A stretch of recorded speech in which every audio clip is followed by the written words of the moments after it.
نستعين.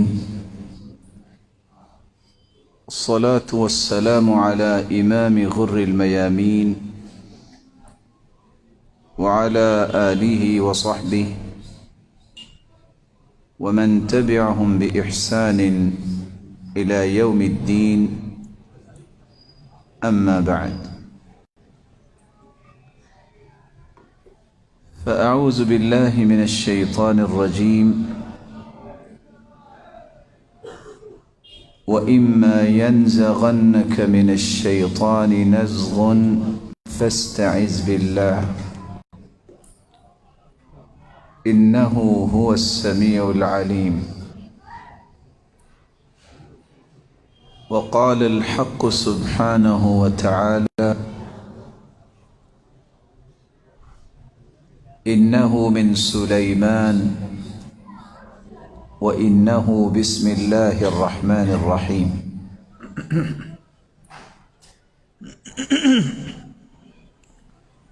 لائق صد تکریم سامعین مکرم، اللہ ذوالجلال جہاں ہمارے خالق و مالک اور رازق ہیں، وہاں اس کی رحمت کے بغیر نہ تو دنیا میں کامیابی ہے اور نہ ہی آخرت میں کامیابی. رسول اکرم صلی اللہ علیہ وآلہ وسلم نے صحابہ کرام کو یہ راز دیا تھا: لن يدخل احدكم الجنة بعمله. میرے صحابہ تم میں سے کوئی شخص بھی عمل کی وجہ سے جنت نہیں جائے گا. صحابہ کرام نے تعجب کرتے ہوئے سوال کیا: ولا انت یا رسول اللہ؟ اللہ کے پیارے پیغمبر صلی اللہ علیہ وسلم، کیا آپ بھی عمل کی وجہ سے جنت نہیں جائیں؟ قال ولا انا الا ان يتغمدني الله برحمته الواسعة.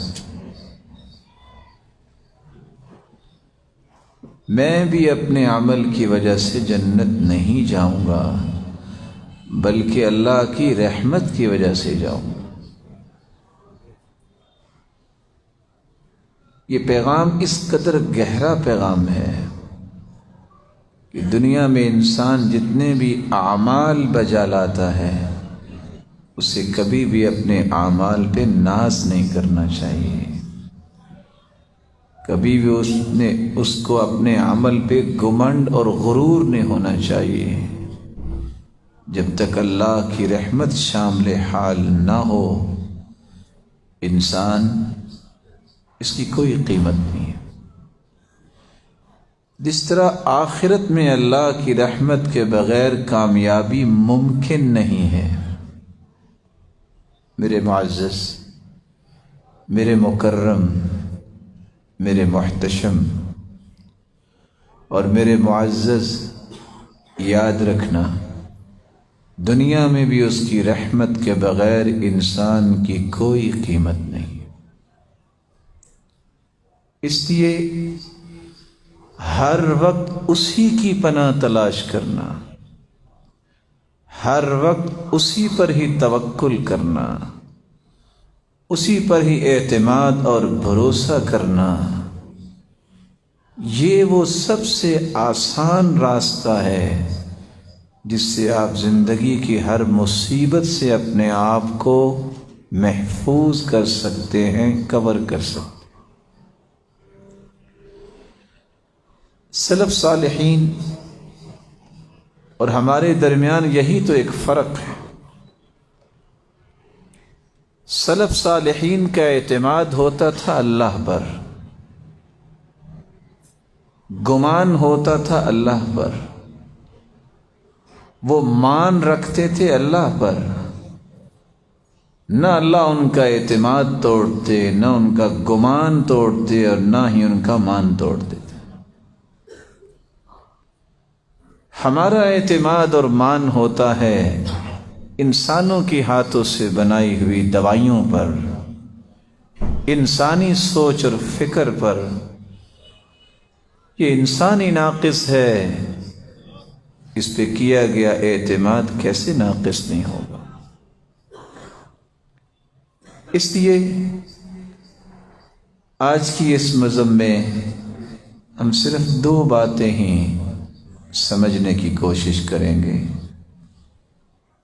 ایک اللہ ذوالجلال کی پناہ لینا، اور ایک اللہ ذوالجلال کے نام سے ہر کام کو شروع کرنا۔ یہ انسانی زندگی کی حفاظت اور انسانی زندگی کی تمام برکتوں کو انسان کے دامن میں جمع کر دے۔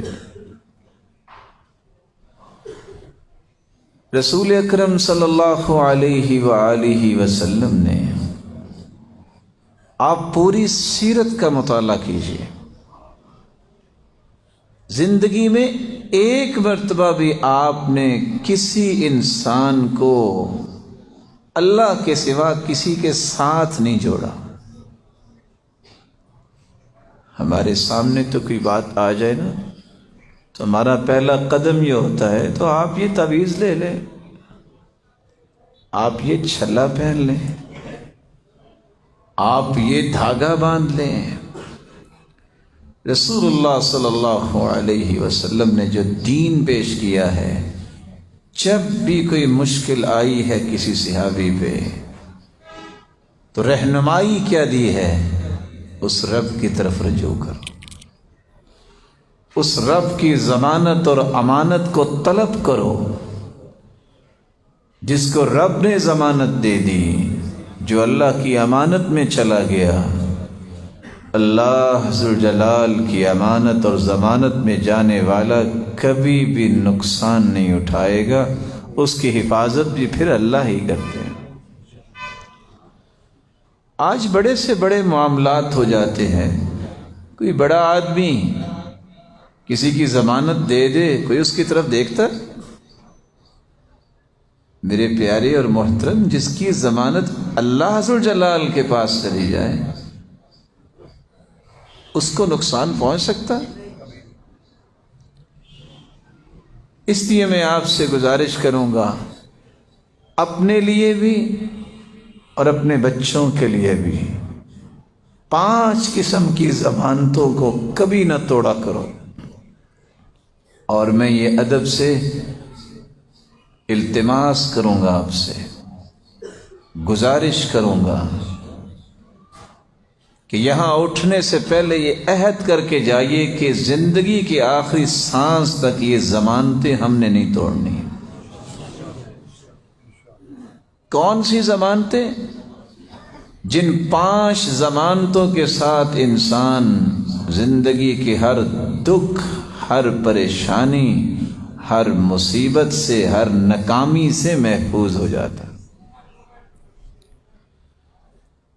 سب سے پہلی ضمانت جس کو رسول اللہ صلی اللہ علیہ وسلم نے ان الفاظ سے بیان کیا ہے، رسول اللہ صلی اللہ علیہ وآلہ وسلم کا فرمان ہے، من صلی الصبح،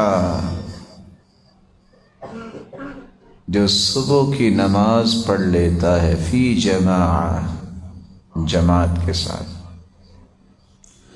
من صلی الفجر فی جماعہ، یہ صبح کی نماز جماعت کے ساتھ پڑھ لیتا ہے، فہو فی ذمۃ اللہ، وہ اللہ کی ضمانت اور امانت میں چلا جاتا ہے، اس کی حفاظت پھر اللہ کرتے ہیں۔ فلا تخفروا ذمۃ اللہ، مسلمانوں اپنے ہاتھوں سے یہ ضمانت توڑا نہ کرو۔ ایک شخص نے جب جمعہ کی نماز میں دیکھا کہ مسجد بھری ہوئی ہے، جب دوسرے دن فجر کی نماز میں دیکھا تو ایک صف تھی، کہا جس دن فجر کی نماز پہ اتنے لوگ آگے جتنے جمعے میں تھے تو یقین ہو جائے گا بیت المقدس آزاد ہو گئی۔ 1.5 ارب لوگ مسلمان ہونے کا دعویٰ کرنے والے دنیا میں موجود ہیں، لیکن کوئی کہہ سکتا ہے کہ 50 کروڑ نمازی ہیں؟ اللہ ذو الجلال کی عبادت ہی تو ہماری زندگی کا اصل مقصود و مطلوب تھا۔ اگر انسان کو اپنے مطلوب و مقصود کا ہی پتہ نہیں ہے، زندگی کے مقاصد کا ادراک نہیں ہے، وہ دنیا جہان کی کامیابیوں کو چیلنج کرتا پھرے، وہ اللہ کے ہاں تو اس کی کوئی قیمت نہیں۔ اور یہی وہ فرق ہے جو ہم سمجھنے سے قاصر رہے، جو صحابہ کو سمجھ آ گیا۔ ہمارے نزدیک نعمت ہی وہ رہ گئی ہے کہ مال کس کے پاس زیادہ ہے، گھر کس کا بڑا ہے، کاروبار کس کا وسیع ہے، کھانا پینا کس کے پاس زیادہ ہے، جبکہ ابو الدرداء رضی اللہ تعالی عنہ فرماتے ہیں من لم يعرف نعمت اللہ علیہ الا فی مطعمہ ومشربہ وقال الحسن وملبسہ، جس بندے کا یہ نظریہ ہو فلاں کا کھانا پینا بڑا وسیع ہے، بڑی نعمتیں، لباس بڑا عمدہ پہنتا ہے، جو صرف کھانے پینے اور لباس کو ہی نعمت سمجھتا ہے، ہدایت اور قرآن اور اسلام کو نعمت نہیں سمجھتا، فقد قل علمہ وحضر عذابہ، اس بندے کا علم بھی ناقص ہے اور سمجھ لو اس کا عذاب بہت قریب آ گیا۔ یہ صحابہ کی فہم تھی۔ اس لیے اللہ ذو الجلال کی پناہ لینا، اپنے آپ کو اللہ کے حوالے کر دینا، یہ وہ کامیابی کا آسان ترین راستہ ہے جس سے آپ کو بہت سارے لمبے سفر نہیں کرنے پڑیں گے، بلکہ دوسرے الفاظ میں مخلوق کے سامنے دھکے نہیں کھانے پڑیں گے۔ جس شخص کو اللہ نے توحید کی نعمت سے نوازا ہے، اس سے بڑا کوئی خوش نصیب نہیں ہے۔ توحید اور منہج صحیح نہ ہو، وہ در در کی ٹھوکریں کھاتا ہے لیکن چین اسے نصیب نہیں ہوتا۔ رسول اللہ صلی اللہ علیہ وسلم نے اس لیے پہلی ضمانت یہ دی ہے، صبح کی نماز با جماعت پڑھنے کی عادت بناؤ۔ صبح کی نماز با جماعت پڑھنے والا کتنا خوش نصیب ہے، اور پھر اللہ اسے توفیق دے دے وہ عصر کی نماز بھی با جماعت پڑھے۔ یہ 2 ہی نمازیں ہیں جہاں فرشتوں کی ڈیوٹیاں چینج ہوتی ہیں۔ اللہ تعالیٰ فرشتوں کو بھیجتے ہیں، اور جب فرشتے واپس جاتے ہیں تو اللہ مالک الملک سوال کرتے ہیں من این اقبلتم، کہاں سے آئے؟ وہو اعلم بہم، اللہ تو جانتا ہے کیونکہ بھجوایا تو اللہ نے۔ من عند عباد لک فی الارض، اللہ تیرے بندوں کے پاس سے آئے۔ اچھا کیا کر رہے تھے وہ؟ فرشتوں کا جواب کتنا خوبصورت ہے، کاش یہ جواب میرے اور آپ کے لیے بھی فرشتے دیں۔ اے اللہ، اتیناہم وہم یصلون وترکناہم وہم یصلون، گئے تھے تب بھی وہ نماز ہی پڑھ رہے تھے، جب آئے ہیں تو تب بھی نماز ہی پڑھ رہے تھے۔ یہ وہ گواہی ہے جس کے بارے میں فرشتے گواہی دے دیں، دنیا کی کسی گواہی کی کسی کو ضرورت نہیں۔ فرشتے گواہ، اور کھربوں فرشتے گواہ جس کے بن جائیں، مالک الملک اسے اپنے انعامات اور جنت سے محروم کیسے کرے؟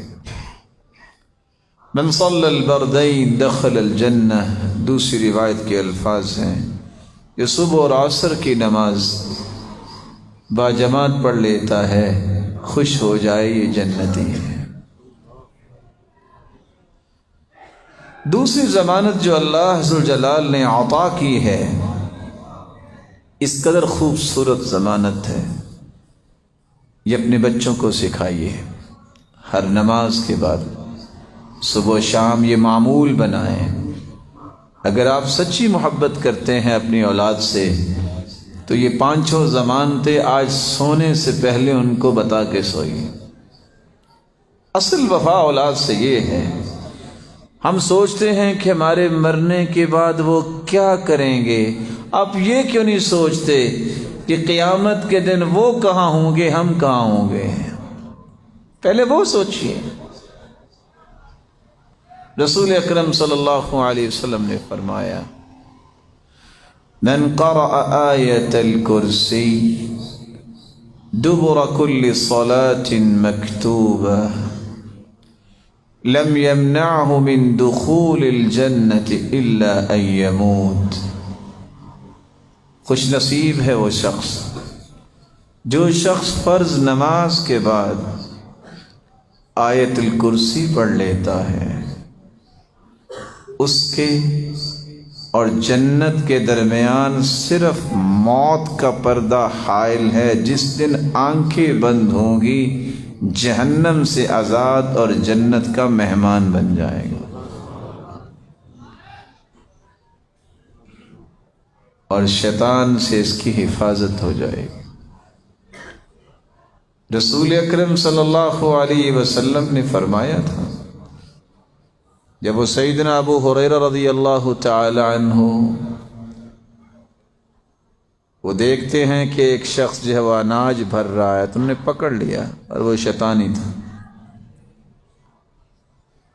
ایک دن، 2 دن، 3 دن کہتا آج چھوڑ دو، کل نہیں آؤں گا، پھر دوسرے دن آ گیا، پھر تیسرے دن آ گیا۔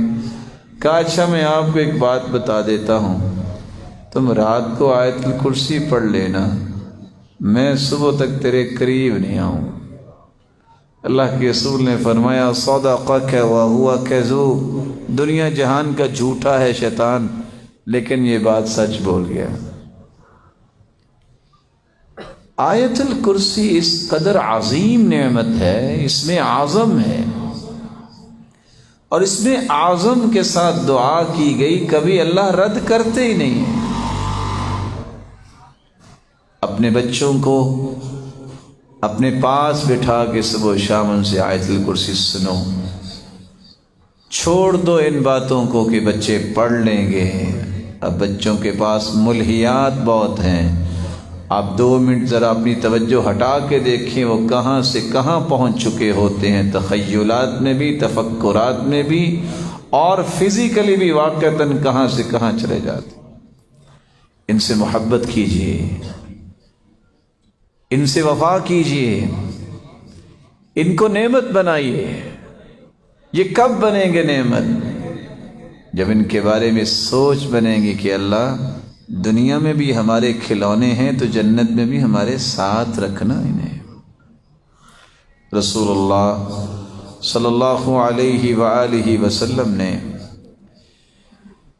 ایک تیسری ضمانت عطا کی ہے، من قال حین یصبح وحین یمسی، جو صبح اور شام یہ دعا پڑھ لیتا ہے، بسم اللہ الذي لا يضر مع اسمه شيء في الارض ولا في السماء وهو السميع العليم۔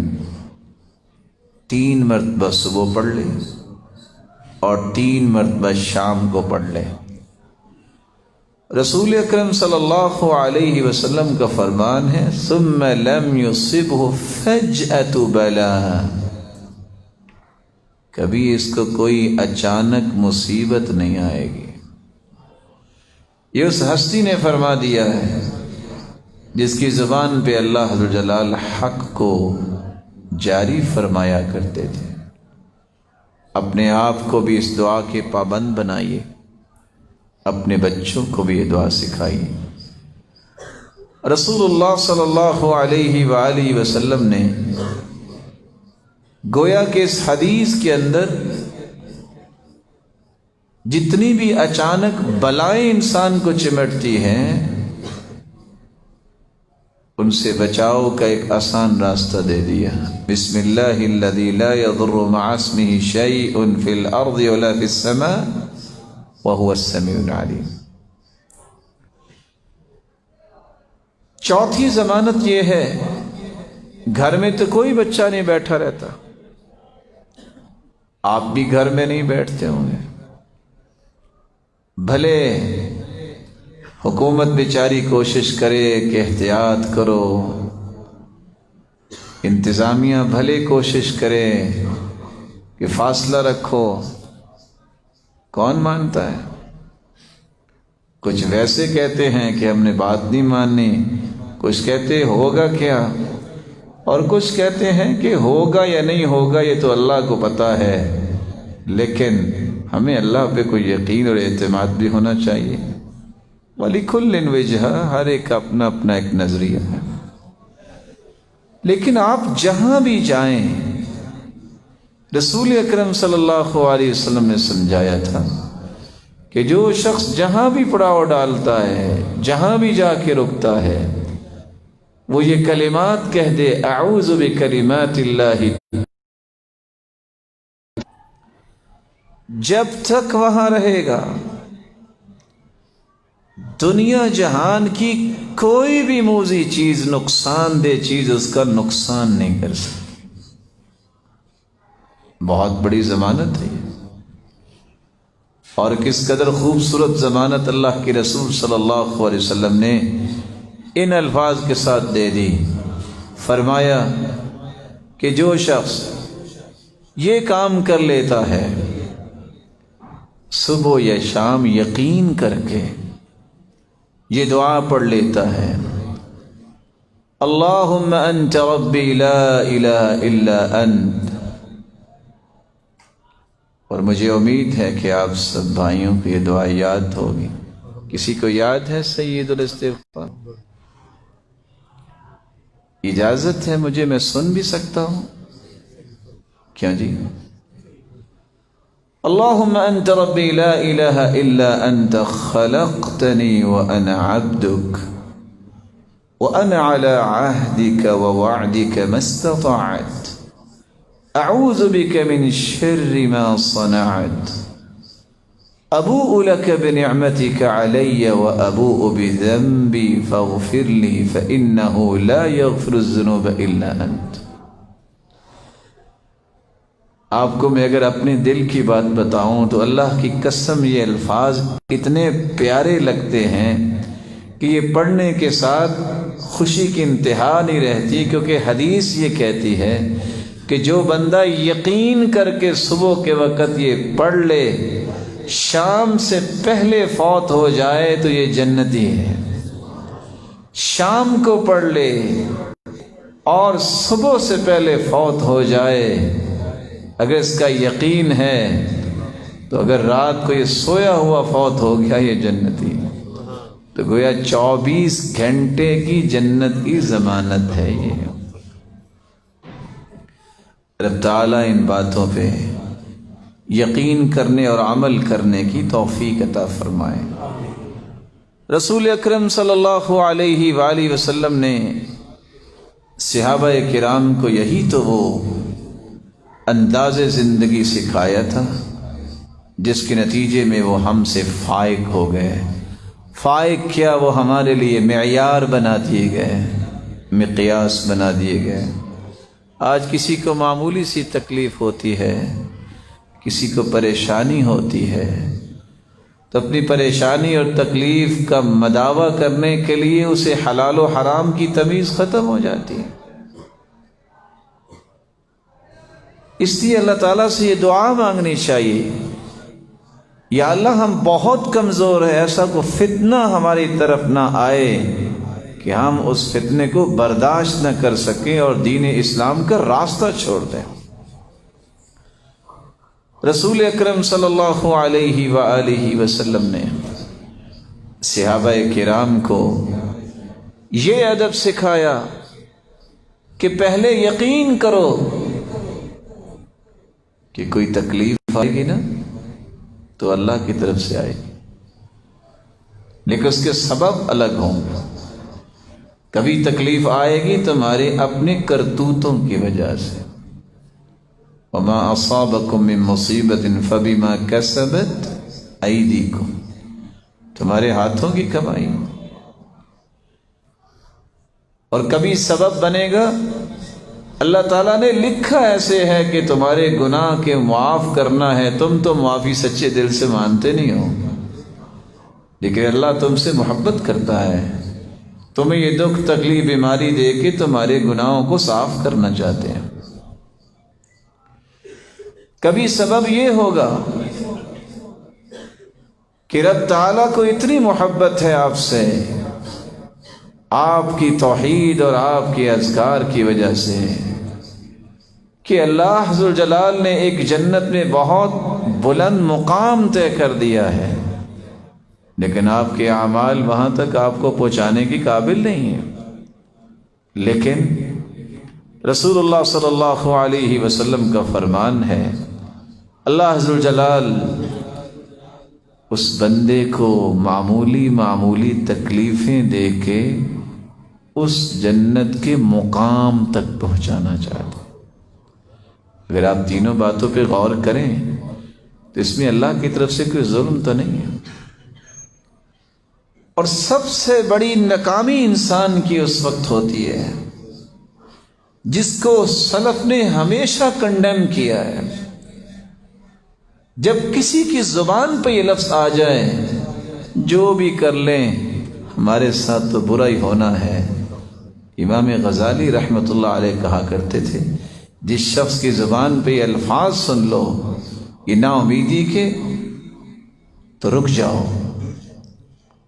جو بندہ نصیحت نہیں سنتا اور جو بندہ اللہ تعالیٰ سے بدظنی کا شکار ہو جائے، لا یرجى برؤہ، اس کی امید نہیں ہے کہ یہ شخص درست ہوگا جب تک یہ سچی توبہ کر کے دونوں رویے چھوڑ نہیں دیتا۔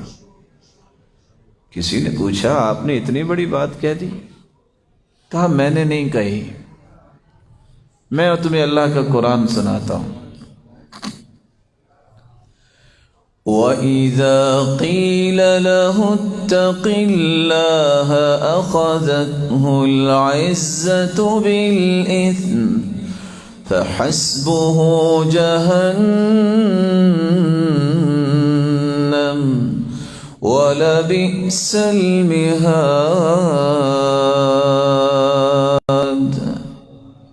جب کسی سے کہا جائے کہ اللہ سے ڈر جاؤ اور اس کو عزت آڑے آ جائے، مجھے کہہ رہے ہو میں اللہ سے ڈر جاؤں، تم مجھ سے زیادہ نیک ہو۔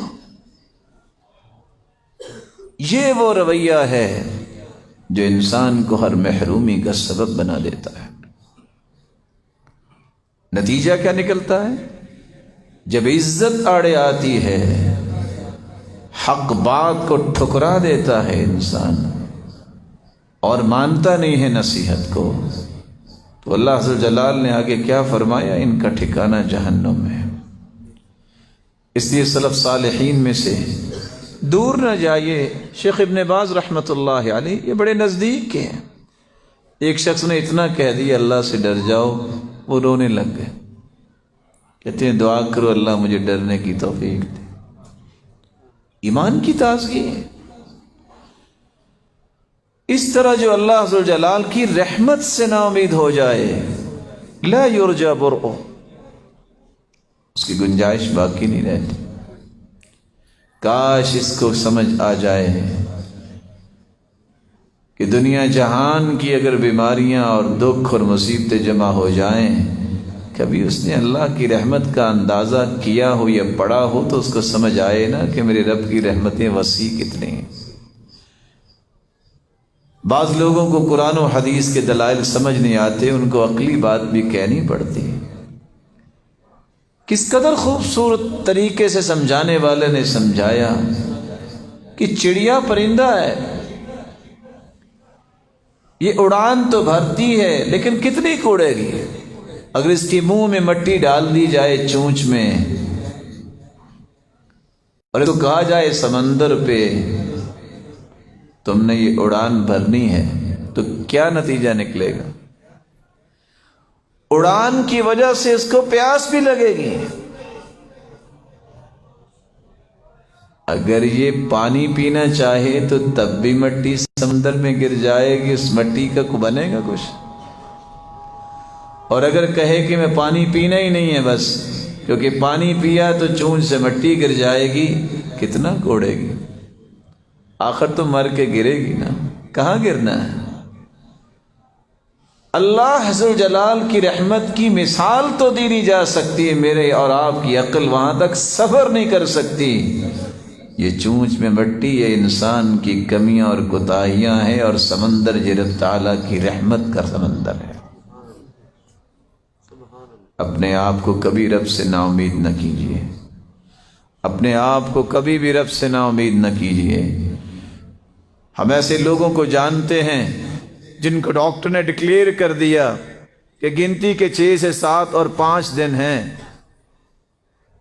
اللہ حضر جلال کی توفیق سے آج بھی وہ اللہ کی عبادت میں مشغول ہیں۔ ڈاکٹرز نے طے کر دیا، سوال ہی پیدا نہیں ہوتا یہ ایک دن نکال جائے۔ 12 سال نکال چکے ہیں، کہنے والے بیچارے اللہ کے پاس چلے گئے ہیں، وہ ابھی زندہ ہیں۔ اللہ کی رحمت سے نا امید نہ ہوئیے۔ یہ بہت بڑا جرم ہے جو آج دنیا میں ہو رہا ہے۔ لوگوں کو رب کی رحمت سے نا امید کرنے والے بہت بڑے مجرم ہیں۔ اللہ سے جوڑنا چاہیے کہ اس رب پہ اعتماد کیجئے۔ کسی چودھری ڈیرے والے پہ کوئی اعتماد کر لے، وہ نہیں کسی کو ہاتھ لگانے دیتا۔ جو رب پہ اعتماد کر لے تو رب اس کو ضائع کر دے گا۔ اللہ عز و جلال ہمیں اس بات کی سمجھ عطا فرمائے۔ دوسری بات جو میں نے آپ کے سامنے رکھنی ہے وہ یہ ہے کہ اللہ عز و جلال کی پناہ کے بعد ہمیں یہ عادت بنانی چاہیے کہ ہم اپنی زندگی کے اندر جب بھی کوئی کام کریں اللہ عز و جلال کا نام لے کے کام کریں۔ رسول اللہ صلی اللہ علیہ وآلہ وسلم نے صحابہ کرام کو اس بات کی تلقین بھی فرمائی اور تعلیم بھی فرمائی۔ اور آج ہمیں یہ بات بھی سمجھنا ضروری ہے۔ آپ نے دیکھا ہوگا کہ کتنے لوگ سوال کرتے ہیں، اچھا جی بسم اللہ ہم پوری پڑھیں کہ آدھی پڑھیں؟ میں کبھی کبھی سوچتا ہوں کہ ہم بہت کمزور ہیں۔ بات نہیں، حقیقتاً کمزور ہے۔ یعنی میری زندگی گزر گئی ہے اور میں نے ابھی تک یہ بیٹھ کے ایک مرتبہ اس کا فیصلہ ہی نہیں کیا کہ کہاں بسم اللہ پوری پڑھنی ہے اور کہاں آدھی پڑھنی ہے۔ ساری زندگی میں نے گزار دی، 30 40 سال عمر ہو گئی، ابھی ہر مسئلے میں مجھے ڈاؤٹ ہی رہے گا۔ جو مسائل میری عبادت کے متعلق ہیں، میرے عقیدے کے متعلق ہیں، میری جنت کے متعلق ہیں، اس میں تو مجھے کوئی ڈاؤٹ نہیں ہونا چاہیے، کلیئرٹی ہونی چاہیے۔ میں کیا کر رہا ہوں، میں کیا بول رہا ہوں، مجھے کیا کرنا ہے، اس کے نتائج کیا ہوں گے، کل کو اس کی حقیقت کیا کھلے گی۔ جب بھی کسی سے پوچھیں کہتے بس جی سنا ہی ہے۔ میرے پیارے بھائی کبھی پڑھ بھی لیا کر، کبھی بیٹھ کے سمجھ بھی لیا کر، کبھی تو ذہن بنانا چاہیے کہ آج ہم نے صرف اس لیے کسی کے پاس جانا ہے یا کسی کو بلانا ہے، میں اپنی زندگی کے زاویے درست کروانے ہیں۔ کون زاویے درست کرواتا ہے؟ سچی بات تو یہ ہے کہ اگر میں آپ سے ادباً گزارش کروں کہ کسی شخص نے یہ خواہش نہیں کی ہوگی کہ میں ایک مرتبہ اپنا وضو ہی کسی کو دکھا دوں، میں وضو ٹھیک کرتا ہوں۔ جب میں اور آپ کسی کو وضو کر کے دکھانے کے لیے تیار نہیں ہیں تو ہم اپنے بچوں کو کیسے کہتے ہوں گے کہ بیٹا تم ذرا دکھاؤ نا وضو کیسے کرتے ہو؟ بیٹی آپ کھانا پکاتی ہو، اہلیہ سے کہیں کہ آپ کھانا پکاتی ہو، مجھے پہلے وضو تو کر کے دکھاؤ، تمہارا وضو ٹھیک ہے؟ آج یہ شعور ختم ہو گیا۔ پھر کہتے ہیں کہ ہمارے بچے صحابہ کی طرز زندگی اختیار نہیں کرتے، ان کو بتایا ہو تو اختیار کرے نا۔ ان کو تو آپ نے بتایا ہی انسٹاگرام ہے اور فیس بک ہے اور وہ کام کر رہے ہیں۔ وہ آپ گھر میں داخل ہو کے خود چیک کر لیں، مجال ہے کوئی آپ کے سلام کا جواب دے، بیٹی اپنی فیس بک پہ بیٹھی ہوگی، بیٹا اپنی فیس بک پہ بیٹھا ہوگا۔ ہاں اگر ان سے سلام کا جواب لینا ہے تو جاتے ہی وائی فائی بند کر کے گھر داخل ہوا کریں، یا داخل ہو کے 3 مرتبہ سلام کہہ کے دیکھیں، جواب نہ آئے تو وائی فائی کو آف کر دیں، فٹ سے کہیں گے وعلیکم السلام۔ کیوں؟ آپ نے قبلہ کعبہ خود بنوایا۔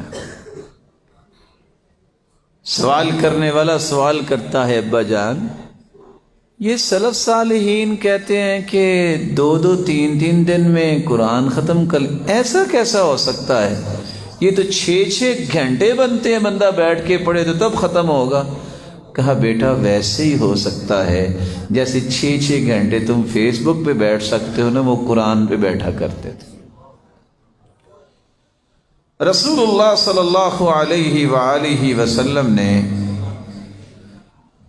7 ایسی جگہ بیان کی ہے جہاں بسم اللہ الرحمن الرحیم پوری لکھنی چاہیے، بولنی چاہیے اور پڑھنی چاہیے۔ اور کیوں پڑھنی چاہیے؟ کل امر ذی بال لم یبدأ فیہ ببسم اللہ وهو اقطع، ہر وہ کام جو اللہ کا نام لے کے نہ کیا جائے وہ کبھی مکمل نہیں ہوا، مقطوع الشرف، کبھی وہ کامیاب نہیں ہوا۔ اللہ عز و جلال کا نام لینے سے کام میں برکت آتی ہے۔ اس لیے رب تعالیٰ نے تو جب پہلی وحی کا نزول فرمایا تو کیا فرمایا؟ اقرا، پڑھو، لیکن پڑھنا کیسے ہے؟ رب کے نام سے پڑھو، بسم ربک الذی خلق۔ وحی کا آغاز ہی اللہ نے اپنے نام سے کروایا۔ انبیاء کو تعلیم یہ دی ہے، رسول اکرم صلی اللہ علیہ وآلہ وسلم کو سکھایا یہ ہے۔ تو سب سے پہلے رسول اکرم صلی اللہ علیہ وآلہ وسلم کا فرمان ہے، یہاں اہل علم بھی موجود ہیں، 10 سال ہو گئے یہ جھگڑے سنتے، او جی سورۃ الفاتحہ میں بسم اللہ پڑھنی چاہیے کہ نہیں پڑھنی چاہیے؟ اور میرے معزز، ایک دن بیٹھ کے احادیث کی کتابیں کھول کے دیکھ لو، پریشانی کیا ہے؟ یہ دیکھو محمد مصطفیٰ نے کیا کہا ہے۔ ایسے ہی ہوا میں تیر مارتے رہے، نہیں یہ ہونا چاہیے، اصل میں فلاں نے یہ کہا ہے۔ کبھی یہ بھی سوچا ہے کہ محمد مصطفیٰ نے کیا کہا ہے؟ یہ میرے لیے کرائیٹیریا ہے، یہ میرے لیے وہ نمونہ ہے کہ مجھے دیکھنا ہے محمد کریم نے کیا فرمایا۔ رسول اکرم صلی اللہ علیہ وآلہ وسلم کا فرمان ہے، اور روایت صحیح الجامع کی 729، اذا قرأتم الحمد للہ فاقرؤوا بسم اللہ الرحمن الرحیم۔ میرے صحابہ، جب بھی تم سورۃ الفاتحہ پڑھو تو سورۃ الفاتحہ سے پہلے بسم اللہ الرحمن الرحیم پڑھ لیا کرو، فإنها ام القرآن وام الكتاب والسبع المثانی وبسم اللہ الرحمن الرحیم احدى آیاتها۔ سورۃ الفاتحہ یہ ام القرآن بھی ہے، ام الکتاب بھی ہے، اور یہ 7 بار بار پڑھی جانے والی آیات بھی ہیں، 7 المثانی بھی ہے۔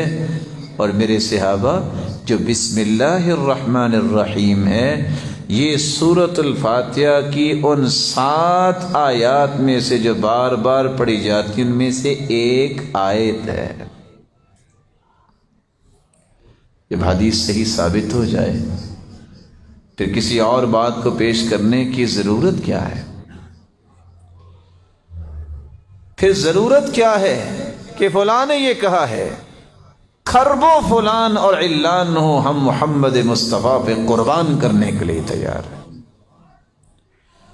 آج یہی وجہ ہے، فتنے تو بہت زیادہ تھے، جب ہم نے اصول چھوڑے، منہج چھوڑا، فتنوں نے ایسا کمال دکھایا کہ بڑے بڑے برج الٹا دیے. کسی کو پتہ ہی نہیں ہے کہ میں نے کس موقع پہ کیا کہنا ہے، کسی کو پتہ ہی نہیں ہے کہ منہج کیا ہوتا ہے. بس نہیں جی ایسے ہونا چاہیے. دین میری اور آپ کی محبت اور عاطفیت یا اپنی سوچ اور تخیل کا نام تو نہیں ہے. دین تو محمد مصطفیٰ کے فرمان کا نام ہے. دین محمد مصطفیٰ کے لائے ہوئے دین کا نام ہے. اس میں اگر گنجائش ہے تو وہ بات کرو، اس کے اندر گنجائش ہے تو وہ بات اس کے مطابق عمل کرو. نہیں تو آپ ایک نہیں 1000 سال بھی زندہ رہیں گے، آپ کے عمل کی کوئی قدر و قیمت نہیں ہوگی. اور یہاں روک کے یہ جاننا بھی ضروری ہے جس سے مسائل حل ہوں گے. میں کس بات پہ دعویٰ کر سکتا ہوں کہ میں نے سنت کے مطابق کام کیا؟ اس کے لیے 6 اصول ہیں. اور دعویٰ تو نہیں میں کر سکتا، لیکن گزارش ضرور کر سکتا ہوں. اگر کسی کو 6 اصول یاد ہوں زندگی میں کبھی بدعت کے قریب نہیں جائے گا. 6 اصول جس کو یاد ہوں کبھی وہ قرآن و سنت سے تیسرا راستہ نہیں تلاش کرے. پہلا اصول یہ ہے ان تکون العبادة موافقة للشریعة فی سببها. شریعت وہ عمل بنتا ہے جس کا سبب بھی شریعت نے بیان کیا. جس کا سبب شریعت نے بیان نہیں کیا وہ شریعت نہیں، وہ سنت نہیں بن سکتی. شریعت نے یہ تو کہا ہے کہ گھر سے نکلو تو 2 رکعتیں آپ پڑھ کے نکل سکتے ہو. شریعت نے یہ تو بتایا ہے کہ گھر واپس جانا ہے تو 2 رکعتیں پڑھ کے آپ گھر میں داخل ہو جائیے جیسے اللہ کے رسول نے پڑھی ہیں. لیکن اگر آپ کہو کہ نہیں میرے گھر میں تو 22 کمرے ہیں، میں نے ہر کمرے میں 4 رکعتیں پڑھنی اور یہ سنت ہے، اس کی تمہیں دلیل دینی پڑے گی. ویسے آپ 100 رکعتیں بھی پڑھیں، نوافل پڑھ سکتے ہیں، لیکن کسی عمل کو آپ یہ طے کر دیں کہ یہ سنت ہے، اس کا سبب تمہیں شریعت میں پیش کرنا پڑے گا. رسول اکرم صلی اللہ علیہ وآلہ وسلم نے سوموار اور جمعرات کو روزہ رکھا. آپ رکھ سکتے ہیں. آپ سے سوال کیا گیا کہ آپ سوموار کو روزہ کیوں رکھتے ہیں؟ کہا سوموار کو میں پیدا ہوا تھا اور سوموار کو ہی مجھے میرے رب نے نبی بنایا تھا. اور تیسرا سبب یہ ہے سوموار اور جمعرات کو نامہ اعمال پیش ہوتے ہیں، میرا جی چاہتا ہے جب میرا نامہ اعمال پیش ہو تو میں روزے کی حالت میں ہوں. اسی سوموار کے دن آپ خوشی منانے کے لیے کوئی کیک کاٹ لیں، اس کا سبب کیا ہے؟ نبی تو اس دن روزہ رکھتے تھے. آپ کسی 7 سالہ بچے سے بھی پوچھیں گے بیٹا جس دن روزہ ہو اس دن کوئی عید ہو سکتی ہے؟ آپ اس کو بھی نہیں منوا سکتے. جاہل سے جاہل کے پاس آپ جا کے پوچھئے کیوں جی جس دن روزہ ہو اس دن عید ہوتی ہے؟ وہ کیا کہے گا؟ روزہ اور عید کٹھے کیسے ہوگا؟ سبب شریعت میں ہوگا تو شریعت ہے، نہیں اس کو آپ سنت نہیں کہہ سکتے، اس کو آپ دین نہیں کہہ سکتے. ان تکون العبادۃ موافقۃ للشریعہ فی جنسها. شریعت وہ ہے، سنت وہ ہوگی جس کی جنس بھی شریعت نے طے کر دی ہے. آپ نے ہرن تو دیکھا ہوگا، دیکھا کہ نہیں دیکھا؟ لاہور والے چپ کر گئے ہیں. یہ آپ کے پاس چڑیا گھر بھی ہے، کبھی نہیں گئے؟ کہتے ہیں ہرن لذیذ بھی ہوتا ہے اور نیل گائے کی بھی بڑی شہرت ہے کہ بڑی لذت والی ہوتی ہے. کیوں جی قربانی پہ ہو سکتی؟ حلال نہیں ہے یہ؟ بولیں لذیذ نہیں ہے یہ تو کیا ہے؟ اس کو قربانی پہ کر لیں. نہیں، شریعت نے جنس طے کر دی ہے. وَلِكُلِّ أُمَّةٍ جَعَلْنَا مَنْسَكًا لِيَذْكُرُوا اسْمَ اللَّهِ عَلَى مَا رَزَقَهُم مِّن بَهِيمَةِ الْأَنْعَامِ. قربانی پالتو جانور کی ہوتی ہے، کون پالتا ہے جنگل میں جا کے نیل گائے کو، ہرن کو؟ اور پھر امام نووی نے اجماع نقل کیا ہے، الاجماع انه لا يجزئ في الاضحیہ الا الابل والبقر والغنم. بہیمۃ الانعام اونٹ ہے مذکر مؤنث، گائے ہے مذکر مؤنث، بھیڑ بکری ہے مذکر مؤنث، یہ چار ہی تو جوڑے ہیں، ان میں سے آپ قربانی کر لو. اگر تو آپ سنت کے مطابق قربانی کرنا چاہتے ہیں تو جو جنس شریعت نے طے کی ہے آپ کو وہ کرنی پڑے گی. اور اگر آپ کے معیارات ہی بدل گئے ہیں اور چھوڑیں جی فلاں چیز بڑی مزیدار ہوتی ہے، تو کل کو کسی کو صحیح بخاری کا باب مزیدار لگا، باب لحم الدجاجہ، مرغی کا باب، تو وہ کہے کہ میں نے مرغی قربانی پہ کرنی ہے، تو مان جائیں گے آپ؟ معیار شوق اور ذوق نہیں ہے، معیار میری خواہش اور تمنا نہیں ہے. سنت وہ ہے جس کی جنس کا تعین شریعت نے کر دیا. تیسرا اصول، ان تكون العبادة موافقة للشریعة فی کیفیتها. سنت وہ عمل ہوتا ہے میرے محترم جس کی کیفیت، جس کی ترتیب شریعت نے خود بتا دی. شریعت نے نماز کی اور وضو کی ایک ترتیب بتائی اور کیفیت بتائی. سب سے پہلے وضو میں کیا دھوتے ہیں؟ بولیں. اگر کوئی بندہ بیٹھا یہ کہہ دے او بڑی تھکاوٹ ہے جی، آج نہ پہلے پاؤں دھوتے ہیں پھر چہرہ دھو لیں گے، کام وہی کرے جو وضو میں کرتے ہیں، وضو ہو جائے گا اس کو؟ بھی کام تو وہی کیا ہے نا. ہم بھی جب کسی سے گزارش کرتے کہتے حرج کیا ہے، نیکی کا کام ہی ہے نا. اللہ کے رسول صلی اللہ علیہ وسلم نے نماز کی بھی ایک کیفیت بتائی ہے، پڑھ کے دکھائی ہے.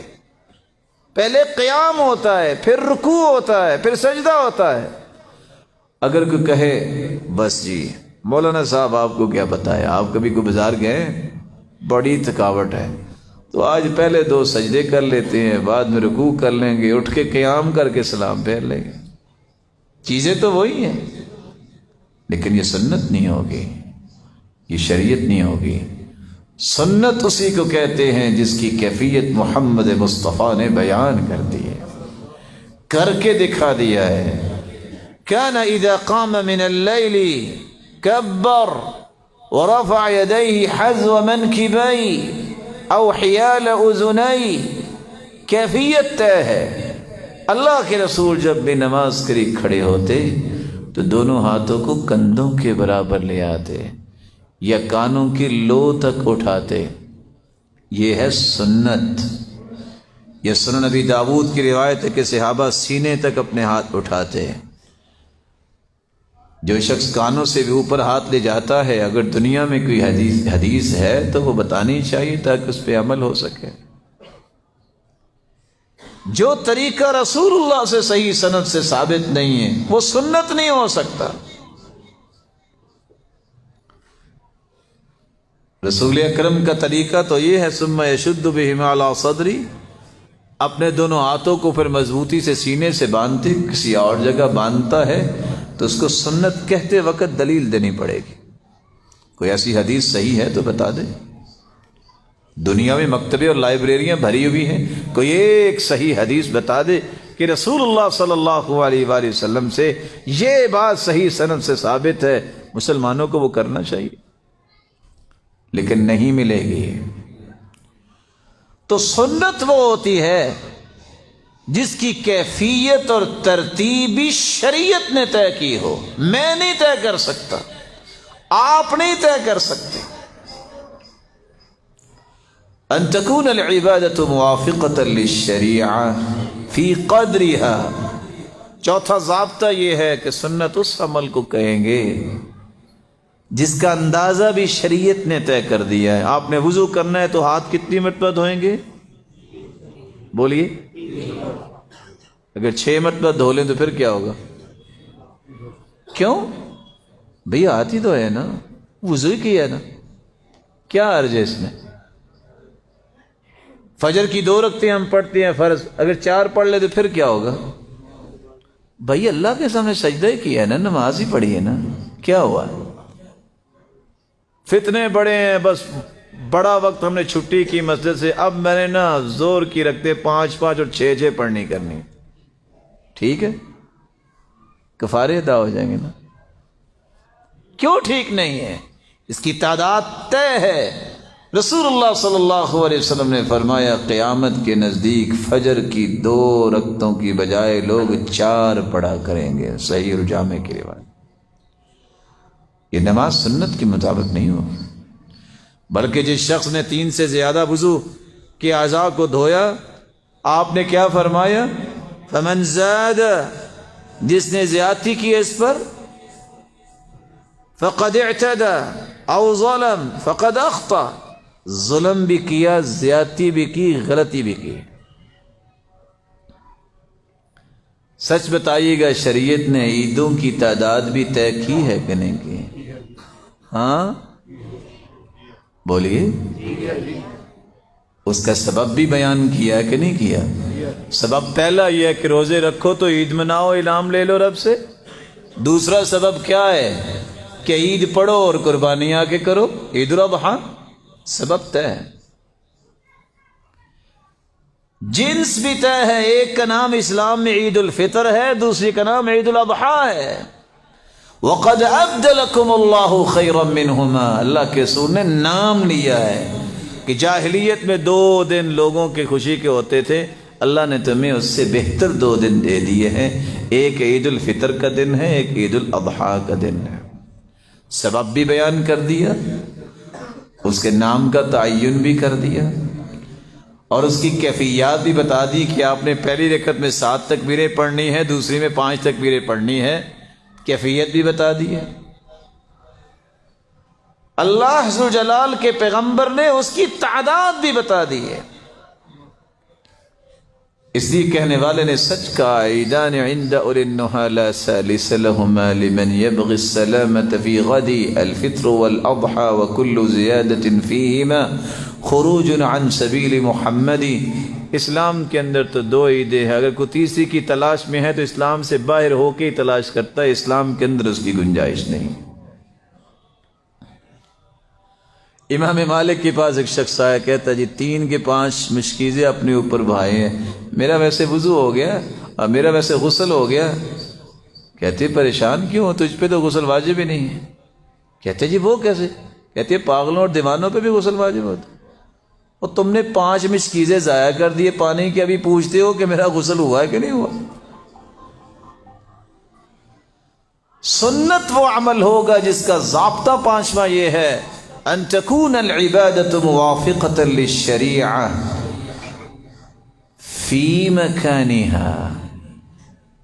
ایک جگہ کو طے کر دیا اللہ تعالیٰ نے، اس جگہ پہ وہ کام ہو سکتا، کسی اور جگہ پہ نہیں ہو سکتا۔ مثال کے طور پہ یہاں با جماعت نماز پڑھیں، آپ کو 25 اور 27 نمازوں کا اجر ملے گا۔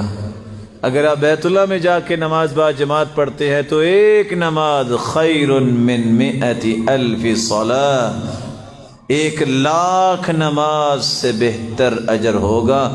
گویا پاکستان کے اندر 55 سال نمازیں با جماعت ادا کریں، 5 کی 5 ہوں، اس کے مقابلے میں ایک نماز بیت اللہ میں پڑھیں تو آپ کی 55 سال کی عبادت سے وہ ایک نماز بہتر ہے۔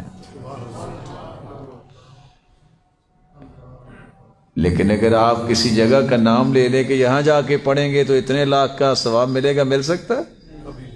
کیونکہ اللہ کے رسول نے بتایا ہی بیت اللہ کا۔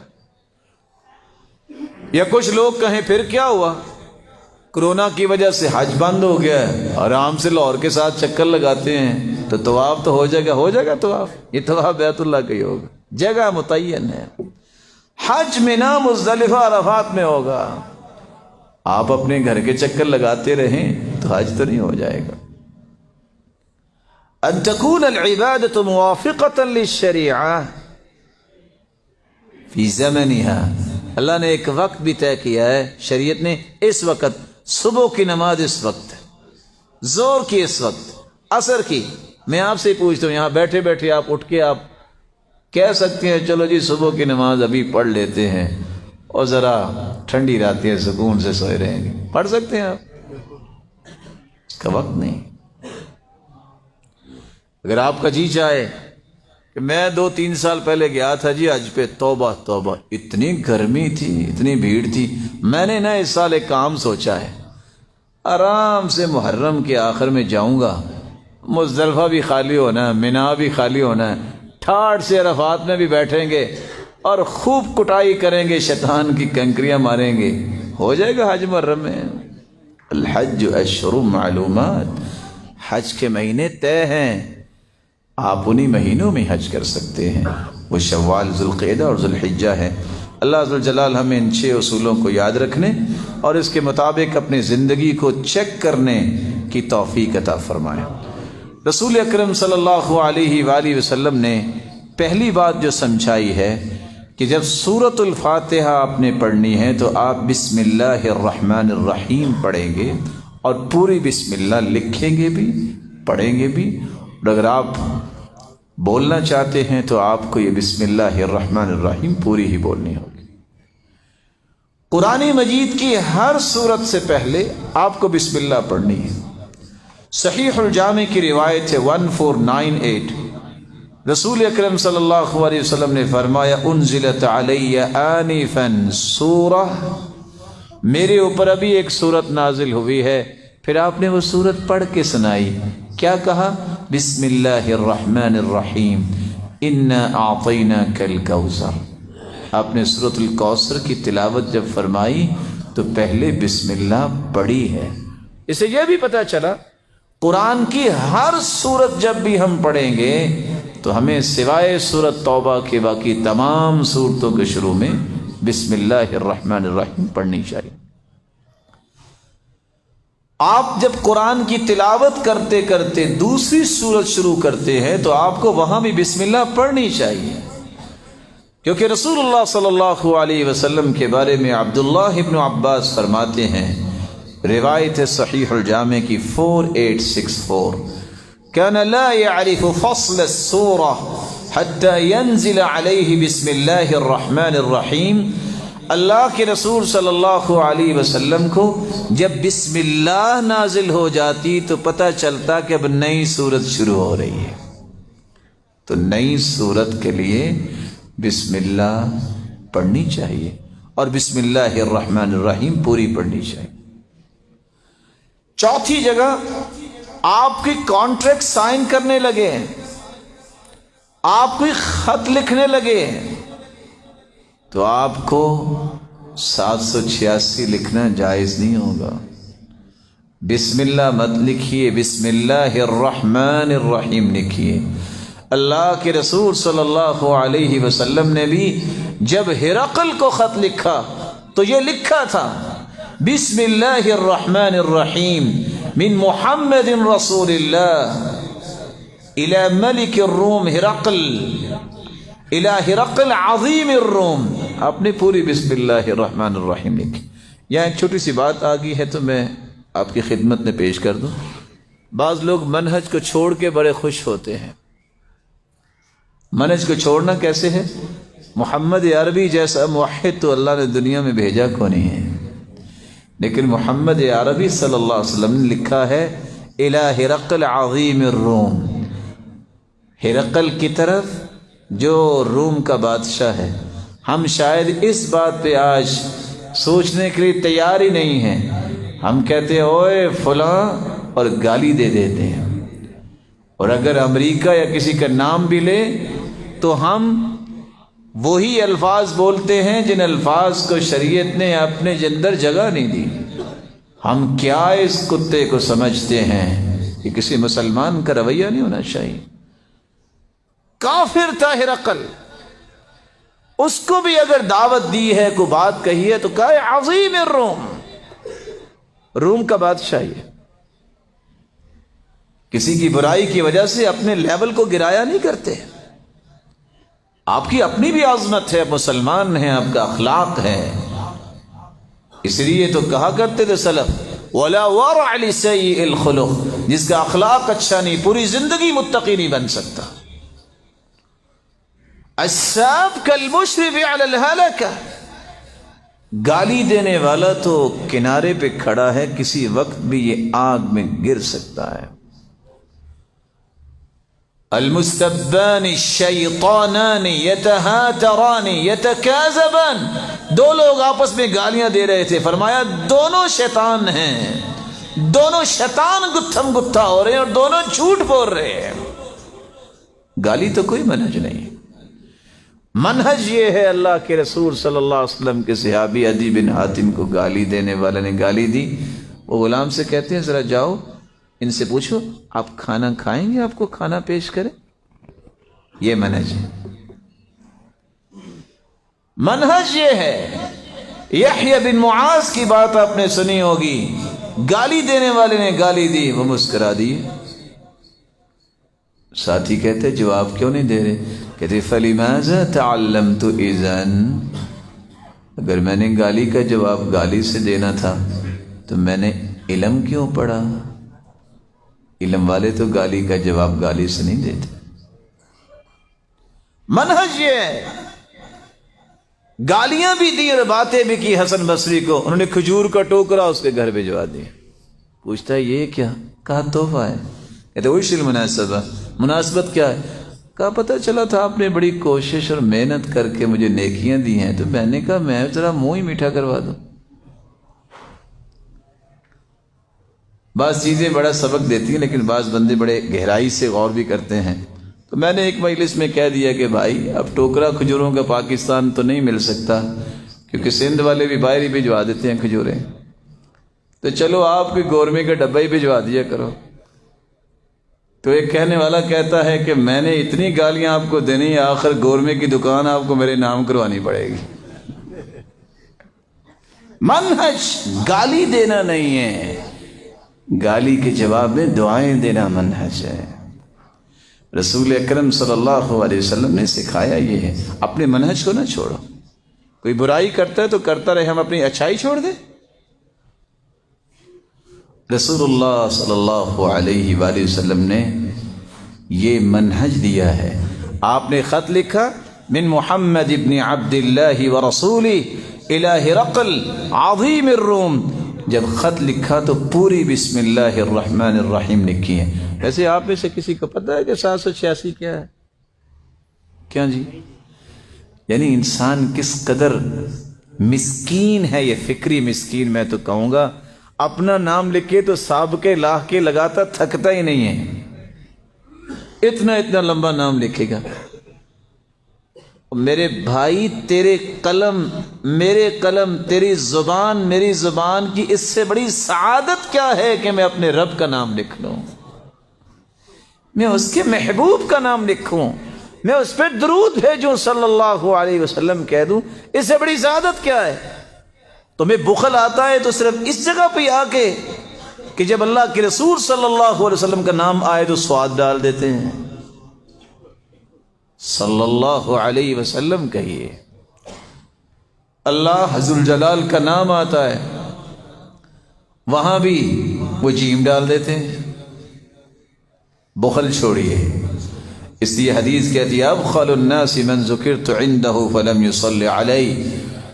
کائنات میں سب سے بڑا بخیل وہ ہے جس کے سامنے محمد مصطفیٰ کا نام لیا جائے اور پھر وہ درود نہیں پڑھتا. بخیل وہی نہیں ہوتا جو مال خرچ نہیں کرتا، یہ سب سے بڑا بخیل ہے جو درود نہیں پڑھتا. رسول اکرم صلی اللہ علیہ وآلہ وسلم نے غیر مسلم کو دعوت دی ہے، تب بھی آپ نے پوری بسم اللہ الرحمن الرحیم لکھی ہے. یہاں کانٹریکٹ سائن ہوتا ہے، وہاں دو کام کبھی نہیں ہوتے. اور میں ادباً گزارش کروں گا اگر اپنے کاروبار کو کامیاب بنانا چاہتے ہو ان دو کاموں کو کبھی نہ چھوڑا کرو. پہلا کام لکھنے بیٹھو، سائن کرنا ہے، کانٹریکٹ لکھنا ہے تو سب سے پہلے بسم اللہ الرحمن الرحیم پوری لکھو. اور دوسرا کام جو شاید آپ کے لیے نیا ہو لیکن مجھے امید ہے کہ آپ کے لیے نیا نہیں ہوگا، آپ پڑھے لکھے لوگ ہیں. حدیث میں آتا ہے جب کوئی کاروباری ڈیل کرو نا، فشوبوا بالصدقہ، آپ جب کاروباری ڈیل کر رہے ہوتے تو شیطان بھی ہوتا ہے وہاں، اس لیے شیطان کے جبڑے توڑنے کے لیے کاروباری ڈیل کرتے وقت جو ہے آپ صدقہ کرو تاکہ اس کاروبار میں شیطان کا کوئی حصہ نہ ہو۔ فشوبوا بالصدقہ، یہ وہ راز ہے جو شریعت نے دیے ہیں، یہ ہمیں سمجھنے چاہیے۔ اللہ ہمیں اس بات کی توفیق۔ آپ صلی اللہ علیہ وآلہ وسلم نے کسی کو امان لکھ کے دی ہے، اس میں بھی آپ نے بسم اللہ الرحمن الرحیم لکھا ہے۔ بنی زہیر بن عقیش اس قبیلے کو جب آپ نے امان لکھ کے دی تو وہاں بسم اللہ الرحمن الرحیم لکھا۔ آپ کے لیے یہ تعجب کی بات ہوگی، علماء بیٹھے ہیں اختلاف بھی کر سکتے ہیں کہ آپ صلی اللہ علیہ وسلم کی طرف جب کھانا قریب کیا جاتا، کان اذا قرب الیہ الطعام یقول بسم اللہ، جب آپ صلی اللہ علیہ وسلم کے قریب کھانا کیا جاتا تو آپ اپنی زبان سے کون سے الفاظ بولتے؟ بسم اللہ۔ صحیح الجامع کی روایت 4768۔ بلکہ آپ نے تعلیم دی ہے جب بھی تم میں سے کوئی کھانا کھائے تو اسے کیا کہنا چاہیے؟ فَلْيَذْكُرْ اسْمَ اللَّهِ، اللہ کا نام لے، بسم اللہ۔ اور تیسری حدیث میں آتا ہے جب کسی کو بسم اللہ پڑھنا بھول جائے تو کیا پڑھے؟ بسم اللہ اولہ و آخرہ، ایک حدیث، بسم اللہ فی اولہ و آخرہ دوسری حدیث، بسم اللہ علی اولہ و آخرہ تیسری حدیث۔ آپ ان تینوں میں سے کوئی کلمہ بھی پڑھ سکتے ہیں۔ جب آپ یہ پڑھ لیں گے تو جو شیطان آپ کے ساتھ کھا رہا ہے وہ جو کچھ کھایا ہے وہ بھی کہہ کر دے گا، وہ آپ سے دور ہو جائے۔ چوتھی جگہ جس کے بارے میں شاید کہ ہمیں خیال ہی نہیں رہتا، آج کتنے لوگ ہیں جو پریشان ہیں جادو جن سے۔ آپ صلی اللہ علیہ وسلم نے یہ راز دیا تھا، فرمایا ستر ما بین اعین الجن وعورات بنی آدم اذا وضع احدكم ثوبہ ان یقول بسم اللہ، لباس اتارتے وقت بسم اللہ ضرور پڑھیے، یہ وہ کلمات ہیں جس کی وجہ سے جن اور انسان کے درمیان پردہ حائل ہو جاتا ہے، جن دیکھ نہیں سکتا۔ وگرنہ یہ بات یاد رکھیے گا، یہ موقع نہیں ہے، وگرنہ میں تفصیل آپ کے سامنے رکھتا کہ نظر بد صرف انسانوں کے نہیں لگتی، نقصان صرف جو ہے جادو نہیں کرتا، جن بھی نقصان کرتے ہیں۔ رسول اکرم صلی اللہ علیہ وآلہ وسلم کا یہ فرمان صحیح الجامع کا ہے، 3610 حدیث کا نمبر ہے۔ اور آپ صلی اللہ علیہ وسلم نے اس لیے قضاء حاجت کے لیے کوئی جائے تو وہاں بھی تعلیم دی، کیا فرمایا کہ جب بھی کوئی جائے واش روم میں تو اسے کہنا چاہیے بسم اللہ، اللہم انی اعوذ بک من الخبث والخبائث، تو اللہ عز و جلال اس کو جنوں سے اور جننیوں سے محفوظ فرما دیتے۔ رسول اکرم صلی اللہ علیہ وآلہ وسلم نے یہ بھی فرمایا توضؤوا ببسم اللہ، وضو کرنے سے پہلے ہمیں کیا پڑھنا ہے؟ بسم اللہ۔ یہ رسول اللہ صلی اللہ علیہ وسلم کا فرمان ہے جو مسند احمد بھی موجود ہے 12694۔ رسول اکرم صلی اللہ علیہ وآلہ وسلم نے اس لیے سواری پر سوار ہوتے وقت، یا اللہ نہ کرے کوئی سواری پر سوار تھا، موٹر سائیکل، سائیکل، کوئی سواری گرنے لگا ہے تو بسم اللہ کے الفاظ فوراً پڑھ لے، رب تعالیٰ اس کی حفاظت فرما دیں۔ رسول اکرم صلی اللہ علیہ وآلہ وسلم نے یہ بات سیدنا علی رضی اللہ تعالی عنہ کو فرمائی تھی کہ جب انسان غصے میں آ کے کہتے نا شیطان نے یہ کر دیا تو شیطان بڑا خوش ہوتا ہے، اس وقت کیا کہنا چاہیے؟ اعوذ باللہ، بسم اللہ، اللہ کا نام لے لیں گے، اس کی پناہ لے لیں گے تو تصاغر حتی یکون مثل الذباب، شیطان اس طرح سکڑنے لگ جاتا ہے بسم اللہ پڑھنے سے، یہاں تک کہ مکھی جتنا بن جاتا ہے۔ کتنا بن جاتا ہے؟ اور اگر آپ کہو کہ بس شیطان نے مجھے نہ ایسے کروایا، تو شیطان خوش ہوتا ہے، وہ پھیلنا شروع ہو جاتا ہے، حتی یکون مثل الغرفہ، یہاں تک کہ وہ ایک کمرے جتنا ہو جاتا ہے۔ آپ کی مرضی ہے اس کو طاقتور بنا دو، آپ کی مرضی ہے اس کو کمزور کر لو۔ سنن ابی داؤد کی روایت 4982، رسول اللہ صلی اللہ علیہ وآلہ وسلم نے یہی بات سمجھائی کہ آپ جب شیطان کا بھی تذکرہ ہو تو کہو بسم اللہ، اللہ کی فضل سے، اس کے نام سے شیطان میرا کچھ نہیں بگاڑے گا، اعوذ باللہ، میں اللہ کی پناہ چاہتا ہوں۔ تکلیف جب ہو، کوئی چوٹ لگے، کوئی دکھ اچانک پہنچے، فوراً کہہ دو بسم اللہ۔ آپ صلی اللہ علیہ وآلہ وسلم کے پاؤں پہ ایک صحابی کا پاؤں آ گیا، لوہے کی جوتی پہنی ہوئی تھی، اور آپ سوچ سکتے ہیں کہ لوہے کی جوتی والا پاؤں کسی پاؤں پہ آئے تو کتنی تکلیف ہوتی۔ جو ہی صحابی کا پاؤں آیا تو آپ نے فوراً کیا فرمایا؟ بسم اللہ، اور کچھ بھی نہیں ہوا۔ لمبی حدیث ہے کہ جب صحابی پریشان ہو گیا کہ یہ کیا مجھ سے ہو گیا، ساری رات پریشانی میں سوئے کہ اگر صبح کو آیت اتر آئی میرے بارے میں تو کیا بنے گا، پھر سوچتا ہے کوئی نہیں، اللہ خیر کریں گے۔ ساتھ ہی آواز آئی، این فلان ابن فلان، کہاں ہے فلاں شخص؟ کہا تجھے اللہ کے رسول بلا رہے ہیں۔ راستے میں سوچتا ہے وہی بات ہی نہ ہو جو کل ہوئی تھی، پھر کہتا نہیں کوئی اور بات بھی تو ہو سکتی ہے نا۔ جو ہی اللہ کے رسول صلی اللہ علیہ وسلم کے پاس پہنچے، سلسلہ صحیحہ کی روایت ہے 3043، اللہ کے رسول نے پہلا سوال یہ کیا، انک قد وطعت بنعلک علی رجلی، کہ ابھی تو نے کل میرے پاؤں پہ پاؤں رکھا تھا کہ نہیں؟ کہتے لو، یہ تو مسئلہ وہی نکلا۔ لیکن مسئلہ آگے سمجھنے والا ہے جو میرے لیے اور آپ کے لیے، ہم بہت کمزور ہیں بھائی۔ اللہ کے رسول نے فرمایا تو نے تکلیف دی تھی کہ نہیں؟ کہا تکلیف دی، اقرار کروایا۔ کہا لیکن میں نے ہاتھ سے آپ کو پیچھے کیا، میرے ہاتھ میں کوڑا تھا، تو میں نے بلایا اس لیے ہے کہ 80 جانور مجھ سے لے لو، میں نے تمہیں کوڑے سے پیچھے کیا تھا، تم مجھے معاف کر دو۔ ہم اس نبی کے امتی ہیں جس کو آج ہم نے بلا دیا۔ رسول اللہ صلی اللہ علیہ وآلہ وسلم کے صحابی، سنن نسائی کی روایت ہے 3149، طلحہ رضی اللہ تعالی عنہ، جو اللہ کے رسول کا دفاع کرتے کرتے ان کا ہاتھ شل ہو گیا، جب تلوار لگی تو کہتے ہیں ہنس، تو آپ صلی اللہ علیہ وسلم نے فرمایا میرے صحابی تم ہنسنا نہ کہتے، تم کہتے بسم اللہ، تو اللہ کے فرشتے تمہیں یہاں سے اچک لیتے، دشمن کا وار تم پہ ہونے نہ دیتے اور دشمنوں کو شکست بھی دے دیتے۔ صحیح بخاری کی روایت ہے، سیدنا عامر رضی اللہ تعالی عنہ جب انہیں شہید کیا گیا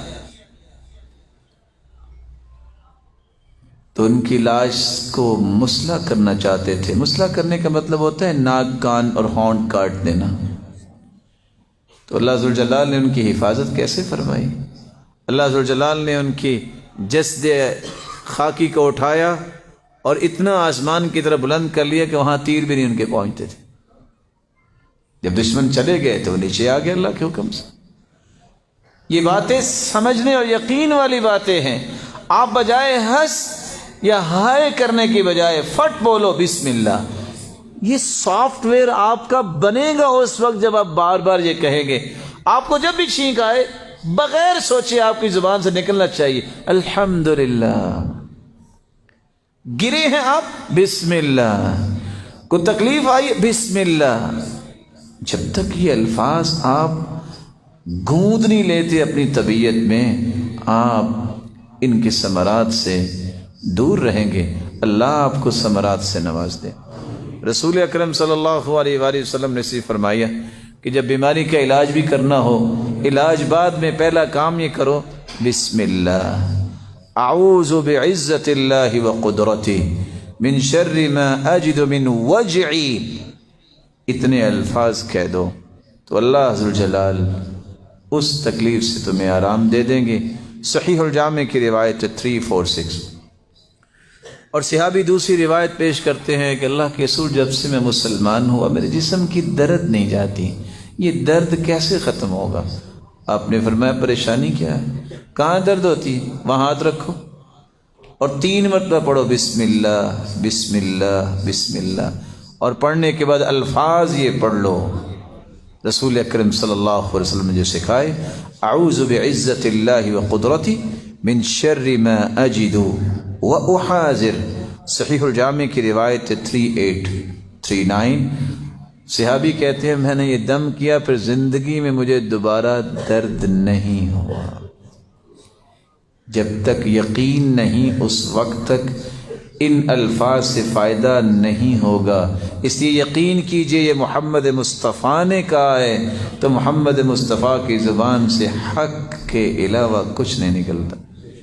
ویسے آپ سوچ سکتے ہیں کہ کسی بندے کی آنکھ میں تیر لگا ہو اور آنکھ کا ڈیلا بھی باہر آ گیا ہو تو اس کی آنکھ ٹھیک ہو سکتی ہے؟ تیر لگا ہو۔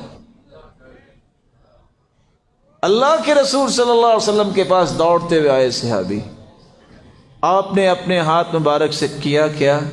بسم اللہ، اور آنکھ کو برابر کر دی اور اپنا لعاب مبارک لگایا۔ صحابی کہتے ہیں مجھے آج تک یہی نہیں پتہ چلا کہ اس آنکھ میں تیر لگا تھا کہ اس آنکھ میں لگا تھا۔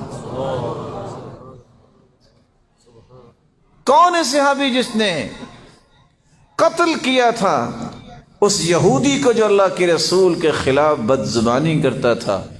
ان کی آنکھوں میں کمزوری تھی۔ عبداللہ ابن عتیق رضی اللہ تعالی عنہ جب وہ سیڑھی سے اترنے لگے تو گر گیا، ان کی ٹانگ ٹوٹ گئی۔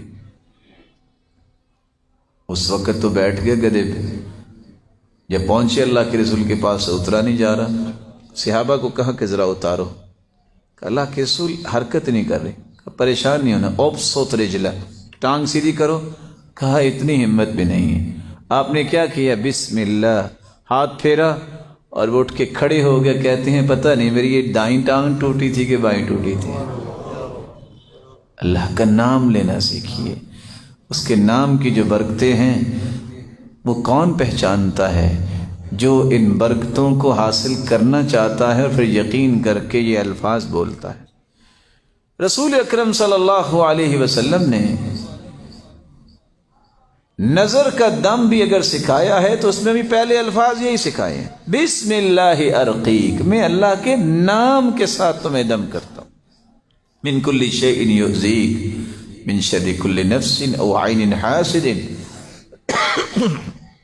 بسم اللہ ارقیک واللہ یشفی، میں اللہ کے نام کے ساتھ دم کرتا ہوں اور اللہ شفا دینے والا ہے۔ صحیح الجامع کی روایت 70۔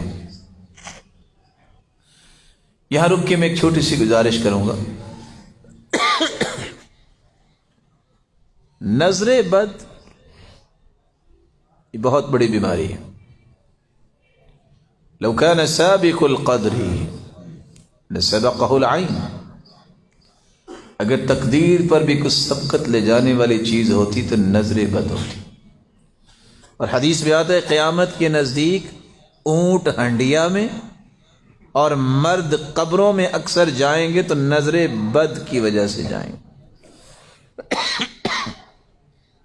اسی نظر بد سے اپنے آپ کو بچانے کا طریقہ کیا ہے کہ آپ صبح و شام کے اذکار کریں، ہر نماز کے بعد قل اعوذ برب الفلق قل اعوذ برب الناس پڑھیں، اور اللہ عز و جلال حفاظت فرمائے اگر کسی کو سستی ہوگی اور نظر بد ہو گئی تو یہ دعا پڑھ کے اس کو دم کریں، بسم اللہ ارقیک من کل شیء یؤذیک من شر کل نفس او عین حاسد بسم اللہ ارقیک واللہ یشفیک۔ اور خصوصاً صبح و شام بچوں کو وہ دم کریں جو ابراہیم علیہ السلام اپنے بیٹوں کو دم کیا کرتے تھے۔ جبریل امین تشریف لائے، اللہ کے رسول صلی اللہ علیہ وسلم کو دیکھ کے کہتے ہیں ارا فی وجہک الغم، اللہ کے رسول آج آپ پریشان ہیں؟ کہا نہیں، یہ حسن و حسین جو میرے دونوں پھول ہیں یہ بیمار ہیں۔ کہا اللہ نے بھیجا اس لیے ہے، آپ ان کو دم کیجئے ان کلمات کے ساتھ، اعیذکما بکلمات اللہ التامہ من کل شیطان وہام ومن کل عین لام، اتنے کلمات پڑھ کے اللہ کے رسول نے دم کیا. فقام یلعبان، اور حسن و حسین دونوں اٹھے اور کھیلنے لگ گئے. آپ جس طرح مالی طور پر خود کفیل ہونا چاہتے ہیں، اپنی اولاد کو کرنا چاہتے ہیں، میرے محترم اور مکرم بھائی، دینی طور پہ بھی اپنے آپ کو خود کفیل کیجئے. اگر کوئی ایسا مسئلہ ہو تو بچوں کو بھی یہ دعائیں آنی چاہیے، گھر والوں کو بھی یہ دعائیں آنی چاہیے. آپ خود دم کریں، اللہ کی رحمت تو ہر گھر میں نازل ہو سکتی ہے. مت کسی کا محتاج بنیے، دم کیجئے اپنی اولاد کو. رسول اکرم صلی اللہ علیہ وآلہ وسلم نے فرمایا، جو بندہ گھر سے نکلتے ہوئے یہ لفظ بول دیتا ہے، بسم اللہ توکلت علی اللہ ولا حول ولا قوت الا باللہ، ایسے انسان کو کہا جاتا ہے حسبک قد ہدیت وکفیت ووقیت، میرے بندے تم ہدایت یافتہ بنا دیے گئے ہو، تجھے تیرا رب کافی ہو گیا ہے اور تجھے شیطان کے وسوسوں سے بچا لیا گیا ہے. یہ پڑھ کے گھر سے نکلنا چاہیے. رسول اکرم صلی اللہ علیہ وسلم مسجد میں داخل ہوتے تو تب بھی انہی کلمات کو ادا کیا کرتے تھے. بسم اللہ والسلام علی رسول اللہ، جو صحیح الجامع کی روایت ہے 4716. لیکن اگر 7 روایتوں کو جمع کیا جائے، دعا یہ بنتی ہے جو پڑھنی چاہیے، اعوذ بوجہ اللہ الکریم، اعوذ باللہ العظیم وبوجہہ الکریم وسلطانہ القدیم من الشیطان الرجیم، بسم اللہ والصلاة والسلام علی رسول اللہ، اللہم اغفر لی واعصمنی من الشیطان وافتح لی ابواب رحمتک. رسول اکرم صلی اللہ علیہ وآلہ وسلم نے ذبح کرتے وقت بھی فرمایا کہ بسم اللہ پڑھ کے قربانی کیا کرو. آپ صلی اللہ علیہ وسلم نے فرمایا جب رات کو تم اپنے بستر پہ جاؤ تو وہاں بھی آپ کو یہ الفاظ پڑھ کے ہی لیٹنا چاہیے، بسم اللہ وضعت جنبی اللہم اغفر لی ذنبی واخسأ شیطانی وفک رہانی وثقل میزانی واجعلنی فی الندی الاعلی. صحیح الجامع کی روایت ہے 4649. رسول اکرم صلی اللہ علیہ وسلم جب بھی بستر پر لیٹتے تو یہ دعا پڑھتے، بسم اللہ، اللہ میں تیرے نام کے ساتھ اپنے آپ کو بستر پہ لٹا رہا ہوں، اللہ تو میرے گناہوں کو معاف کر دینا اور شیطان کو مجھ سے دور کر دینا، اور میں اگر کسی بھی اسیری میں ہوں اے اللہ اس اسیری کو ختم کر دے، غموں سے آزاد کر دے، بیماریوں سے آزاد کر دے، اور میرے نام اعمال میں نیکیاں زیادہ کر دے. اللہ قیامت کو میرے درجے کو بلند کر دے. اور آپ صلی اللہ علیہ وسلم نے یہ بھی فرمایا جب کسی میت کو آپ نے قبر میں اتارنا ہے تو وہاں بھی یہی کلمات بولیے، اذا وضعتم موتاکم فی قبورہم، جب تم میت کو قبر میں داخل کرو تو سنت یہ ہے یدخل من قبل رجلی، لوگ قبر کے دائیں یا بائیں 4 پہ رکھ دیتے ہیں، ایسا نہیں کرنا چاہیے. سنت کیا ہے؟ پاؤں کی طرف 4 پہ رکھے، یدخل من قبل رجلی، پاؤں کی طرف سے میت کو قبر میں اتارا جاتا ہے، اور یہ کہتے ہوئے اتاریں بسم اللہ وعلی سنت رسول اللہ صلی اللہ علیہ وسلم. صحیح الجامع کی روایت ہے 832. اللہ ذوالجلال سے دعا ہے اللہ ذوالجلال ہمیں ان ضمانتوں سے نواز دے جن ضمانتوں میں انسان چلا جائے تو کبھی نقصان نہیں ہوتا. اللہ ذوالجلال ان باتوں کو سمجھنے کی توفیق دے اور اس کے مطابق عمل کی توفیق دے. جتنے روشن چہرے تشریف فرما ہیں مولائے کریم سب کو اپنی حفاظت میں لے آ، سب کو رحمتوں سے نواز دے، ہر قسم کی بیماری اور مصیبت سے محفوظ فرما. الہ العالمین ان سب کو اپنی رحمت سے ایمان کی خوبصورت کیفیت میں رکھ اور قیامت کے دن اپنے محبوب کی رفاقت اور اپنے دیدار کا مستحق بنا. وآخر دعوانا الحمدللہ.